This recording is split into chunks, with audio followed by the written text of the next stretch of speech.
Hey guys, welcome back to my channel. I am here with an almost full face of new makeup that I am playing with, putting on, telling you how I like, telling you how I don't like, because there was a couple of fails, one main fail, and eventually coming up with this look, while also talking about a brand new perfume to the market that's getting a lot of buzz right now, and saying what's hot and what's not, at least in my opinion. So if you want to see me use some new makeup to get this look, let's go ahead and get started. Okay, let's get started. I am feeling for like the past week very red for some reason, like hot to the touch and red. And I don't know, it's kind of dialed down a little bit, but you probably are going to be able to tell if you've watched any of my other Get Ready With Me videos that I'm a little more red. So I am going to be using a new foundation / tinted moisturizer today. And I was going to use the e.l.f. Halo Glow Liquid Filter underneath. Now I know this is not new, but it was not easy to get a hold of for a very long time. And it recently came onto the Ulta website. So I picked up the shade number 3, which is light medium. Obviously, this has been touted to be a dupe for the Charlotte Tilbury Flawless Filter. I personally think they're different. They're similar enough to where I don't think you'll miss this one if you have this one. But to me, they're different. This one is not as luminous, and that's the main difference. It has a little bit of a different texture to me, and it's just not as luminous, which some people might like. Now, the reason I am not using this underneath my tinted moisturizer today is how the tinted moisturizer applies and works, which I'll get into. But I did want to mention this and let you know that even though I don't feel like it's an exact dupe for the Charlotte Tilbury, I still enjoy it. And my favorite way of using it, because it's not as luminous, so I feel like using it as like a liquid highlight just doesn't really give me the effect that I want. I like using it as an all-over lightweight, lighter coverage foundation, and I feel like it's very pretty that way. Before I go into the tinted moisturizer, I'm going to put on some color corrector, and this is new from e.l.f. This is the Camo Color Corrector in the shade Peach. I knew that. I don't know why I had to read it. When I look for color correctors, I always look for the peach option because that works best under darkness, the under eyes, at least on mine. This is a $4 color corrector, and it is in the camo type line. Now, I feel like it's a different texture than the camo concealers, which I do enjoy. I have been using this probably a little over a week now. Pretty much only this as my color corrector. So you can see the shade. I'll do a little swatch so you can see what it looks like. This is definitely a darker peach. So if you are super fair, this is probably going to be a little too dark because this leans more like the peach / orange to me. And it does run a little dark on me. Now, once I get my concealer and everything on top of it, it's fine. But what I have noticed in my journey with color correctors, because I used to use like straight up orange, I've noticed that I personally need lighter ones.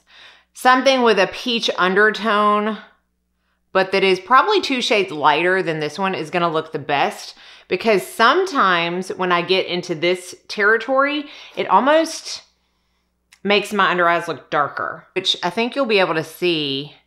Like when I use my lighter ones, it doesn't come off as dark. The shadows are still very much there when I use something this tone. That is not to say that this doesn't color correct, because it does. I just think it's gonna work better for people with darker skin tones than me. However, the formula itself is great. I feel like it works really well. I was about to say under all of my concealers, but let's be real, it works really well under my Chantecaille Future Skin Foundation, which I use as a concealer every day now. I know I need to branch out, especially for the sake of reviewing things for y'all, but it just works too well. This does wear well under that. But again, I just feel like I personally do much better with lighter shades. But for $4, it's still a very good product. All right, let's talk about this tinted moisturizer. The brand new Bare Minerals Complexion Rescue Natural Matte Tinted Moisturizer. Now, if you have been following my channel for a while, then you may know that my love is very strong for the Complexion Rescue Original, the gel tinted moisturizer. I honestly don't know why I haven't talked about it in a while. In fact, I did a side-by-side when I was testing this one where I put half of the original and half of the matte. And I just remembered how much I loved the original. It just is so beautiful on the skin. So when I saw this, the matte version, I was like, I think this is gonna be great. Like, how can you mess up such a good product? This comes in 20 shades. It's $37. It's oil-free, natural matte finish, and says it provides up to 12 hours of oil control, sheer to light finish, SPF 30, and it says to apply with either brush or your fingertips. Now, I like the original with my fingertips the most, so that's how I apply this one. I am in the shade Bamboo 5.5. Shake well before applying. Definitely doing that. Put some on my finger, and I'm just gonna start on one side. It's cooling, but it's not as gel-like as the original. And then I just kind of blend in like I would any other tinted moisturizer. So that is a small amount blended in. So it does cover up my redness, evens out the skin tone. And actually today it is performing much better than it has the other times that I have tried it. And that's not fair. The first time I applied it, it applied great.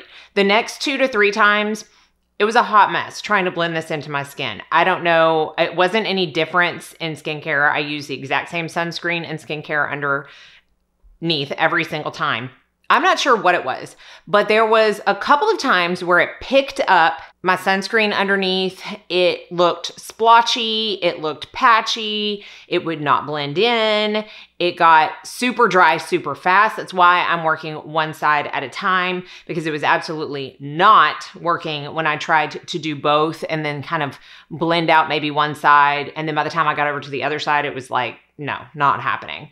It does dry down very, very, very fast. Like I am touching my hand that has the product on it, and there is no tackiness at all. So for someone that has oily skin, combo skin, or prefers not to set their foundation, this is going to set down very nicely and not be tacky. It does need an extra little bit of TLC when applying. My little, like, I can't call it a beauty mark because it's not really dark, but I have this little like mole type thing right here. It definitely will collect around that and around my nose. So I need to pay special care. I can't speak today, or any day for that matter, apparently. Take special care around those areas to really blend it in. If you have dry skin, I do not recommend this, even if you prefer matte products in the form of like visibly dry skin, because it will, as you are applying it, it will directly cling onto those dry patches. And if you try to blend it out, you're just going to exacerbate the dryness, make it worse, and it's going to look like a hot mess. I mean, that's just my personal opinion. If you have dry skin, if you tried this and love it, then, you know, take that for what it is. But on me, I have had some dry patches around my nose, and it was horrible. I'm just going to finish up on this side. Now, I do love the cooling effect, especially lately when I feel like my face has been so hot. And again, today it is applying better. Now, I'm happy for that. I didn't want it to apply bad, even for the sake of showing y'all some of the issues I've had in the past, because it wasn't exactly easy to fix that when it happened. In fact, one time I almost just took it off and started over, but today it seems to be doing a little bit better. This is not something I'm going to return, because I do feel like in the summer I might appreciate it more when I need something that maybe is a little more matte but still want that lightweight feeling and not a lot of coverage. But when my skin is dry, this is not going to be what I pick up. Now, as far as longevity, I felt like it was fine. I didn't feel like it got any more luminous throughout the day. You know, maybe a little bit kind of separated on my forehead if I wore it for a very long time, but it wasn't anything to take note of and say that it was a horrible wear. And it is a sheer to light coverage. You're not gonna really get much more than that. I have tried to build it up, like if my redness was still peeking through, and I didn't feel like it built up very well on itself either. Whereas the original is something that I can put more than one layer and it's no issue. So, you know, overall, I think you can tell I still really like the original much better. This one is just going to be it's not going to be an easy reach for me. It's going to be a specific circumstance reach for me in order for me to feel like it's going to look the best. I'll skip over concealer and setting because, again, that hasn't changed. Chantecaille Future Skin Foundation in Vanilla. Okay, so the powder that I'm gonna use is kind of new, kind of not new. I had a $100 gift certificate with my Sephora points, and I decided to get the new, and I'm putting this in quotation marks, this is Luminous Silk Glow Fusion Powder from Armani that I said I thought was just renamed from the Neo Nude, which I have had and loved for a long time. This is the Neo Nude. You can see how much I have used of it.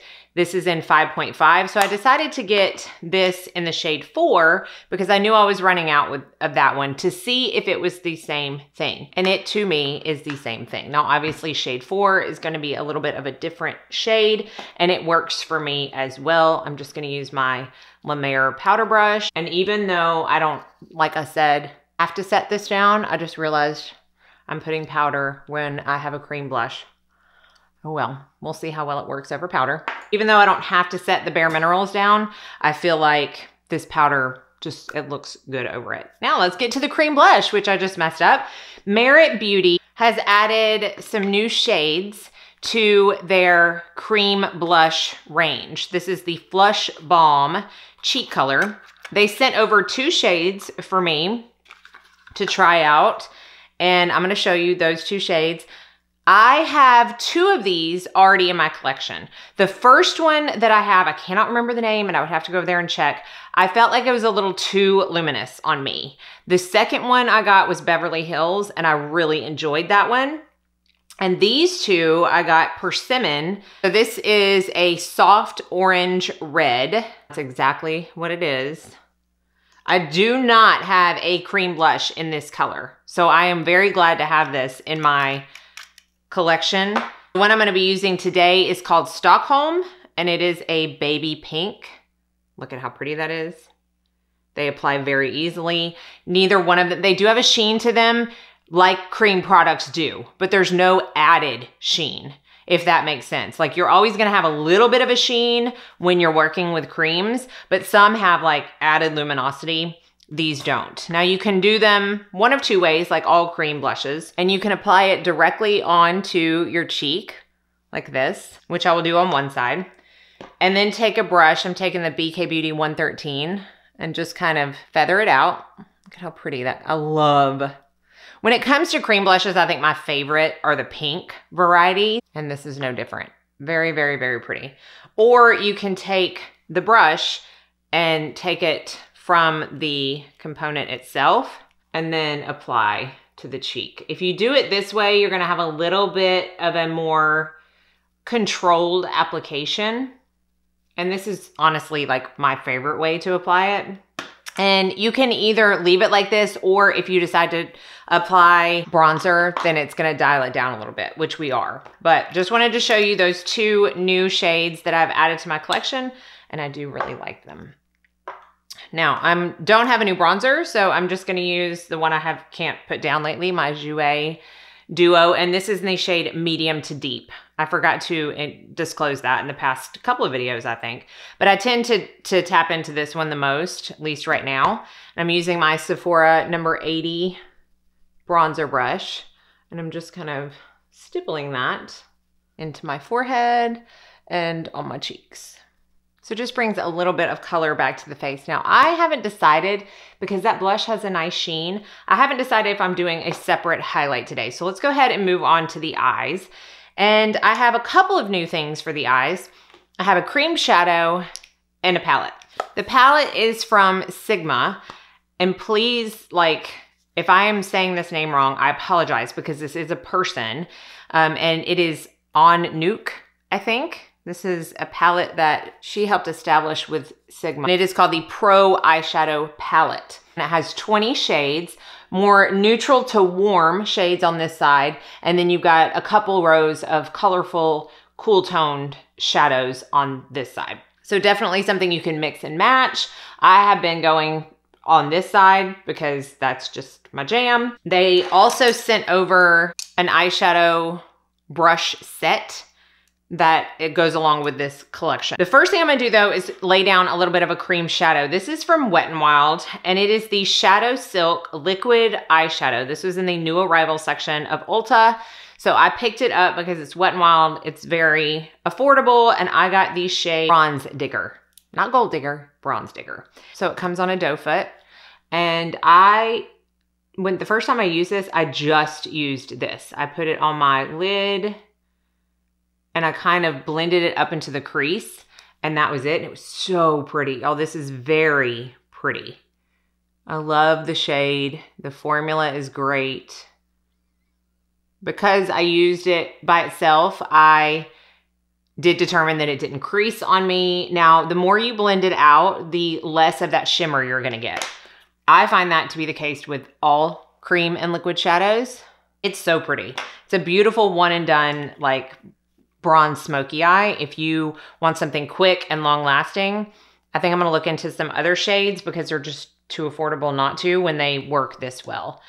Now I'm gonna take the Sigma E40 crease brush, and I'm gonna go into this shade right here called Tan, which is a really nice crease shade.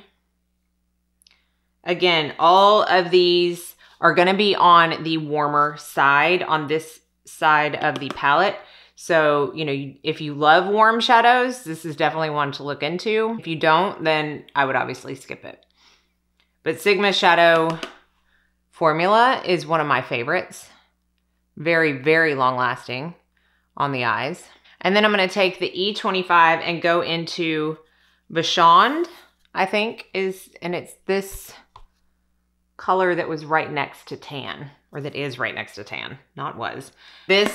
These two colors have been a go-to look for me, whether I use this cream shadow or not. But you can see that what the cream shadow does is it kind of makes that shade pop a little bit more, gives it something to adhere to. If you have issues with powder shadows lasting on your eyes, you know, I really recommend looking into cream shadows, finding a formula that you like the longevity of on your eyes, and using that as a base, because that's really gonna help. And then I'm gonna take the Levine right here, the black, and I'm gonna use that on my Rephr E29 and use that as a liner. And then I'm gonna take the Flat Definer E15 that came in that set, and I'm gonna go into Tikka Masala, this orangey shade right here, and I'm gonna stamp that just underneath my lash line. And then I'm gonna take, I love this brush. I've never used this before, but the Precision Firm Blender E42. It is what it says it is, a precision brush, and it's great for under the eyes, for buffing anything under the eyes. So I'm gonna take nacho cheese right here, this kind of yellowy shade, and I'm gonna mix it with Tan, which is what I used in the crease, and I'm going to gently buff that orange shade. I don't wanna totally take away the orange, but I wanna dial it down just a little bit. I don't think it would show on camera, or I would try to show you, but that Bare Minerals is already separating on my nose and above my lip. That is what I was talking about when the application went wrong. It's going wrong. Okay, so I got a new mascara I'm gonna show you, and I'm not gonna use primer today. This is the Can't Stop Staring mascara from, I think it's Give Beauty, Gwen Stefani's line. This is the only thing I have tried from this line so far. I heard this talked about on a podcast and it got me interested. I'm gonna go ahead and tell you, I despise the brush. I knew what the brush looked like going in, so this is nobody's fault but mine for not liking it. I knew what I was getting. But it is a plastic bristle brush, and it's got that like round ball at the end. It looks like a torture device in my opinion.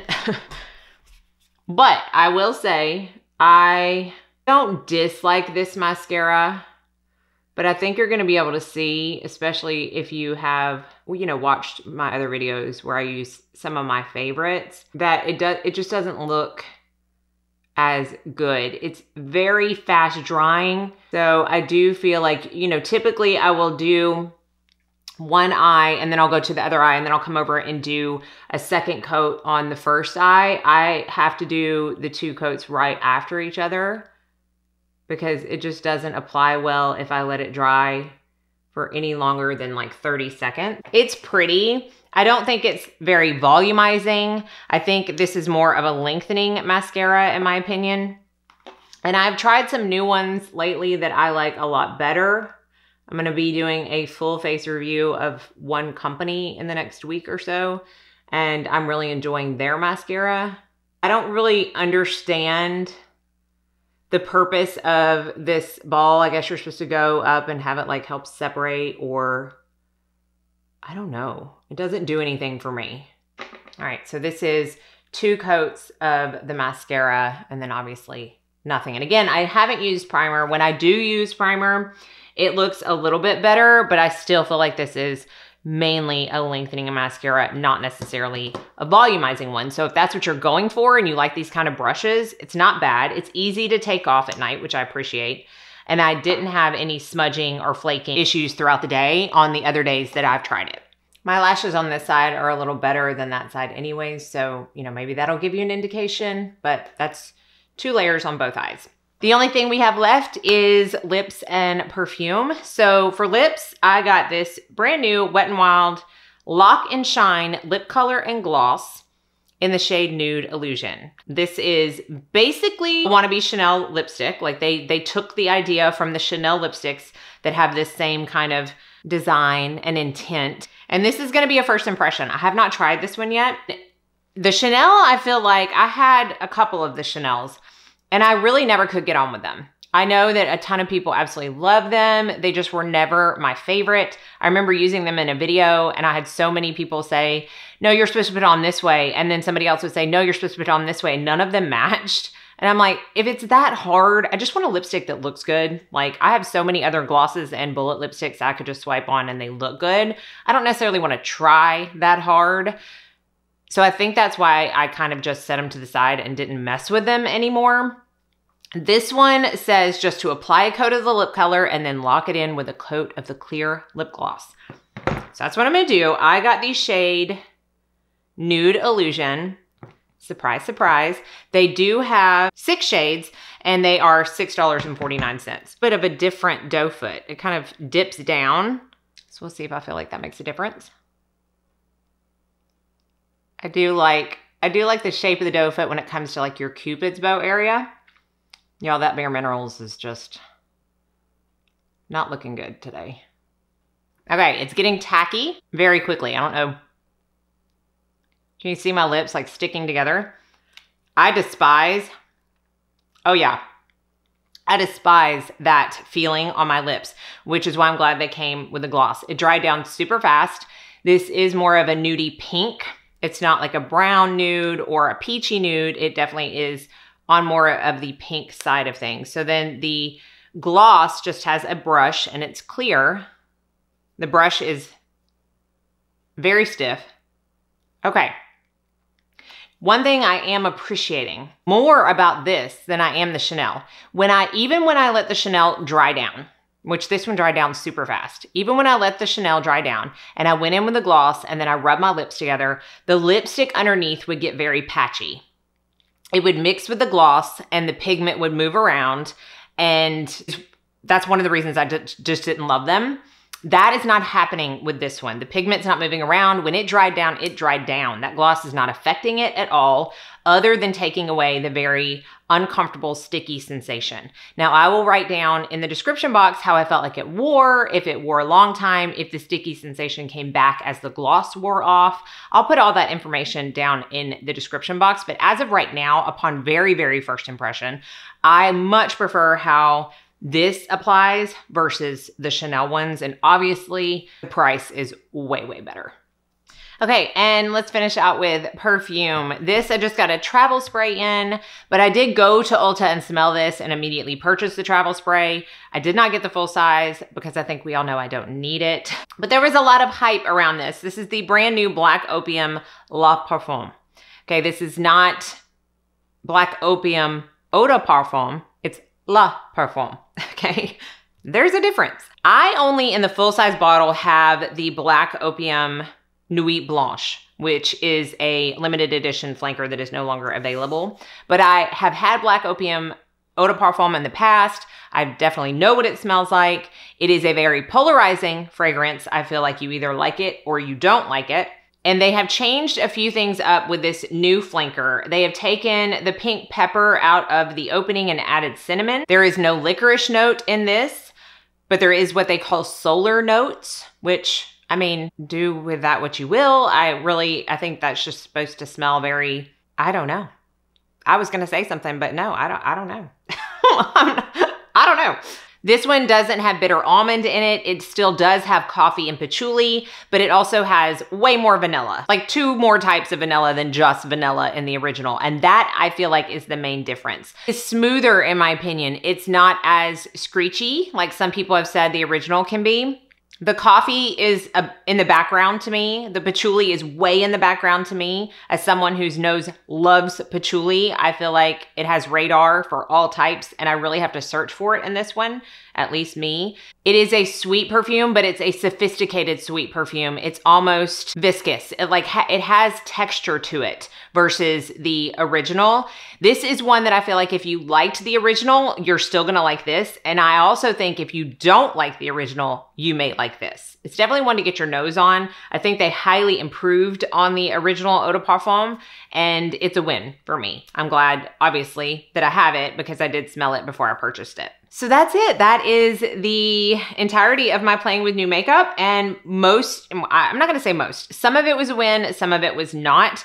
This, in the grand scheme of things, is not a win for me. It's just not, especially as I'm looking at how it's wearing right now and how I have had issues with it in previous wears. I just personally can't recommend it. Now the original, I can definitely recommend. Love the cream shadow, love the shadow palette. I really like the cream blushes. And so far, I'm really liking this. The mascara is just okay. So there really wasn't a huge fail other than the tinted moisturizer. The mascara is okay. It's not my favorite by any means, but I certainly won't throw it in the trash. I will use it until it's done. So I will have everything listed and linked down in the description box below. Let me know if you have any questions. If you've tried anything new lately that you've been loving or not loving, please start that conversation up in the comment section about said description box. You can't do that. And I appreciate y'all watching. Be sure and like and subscribe before you leave so you don't miss out on any future videos. And I hope you all go out and have a very blessed day.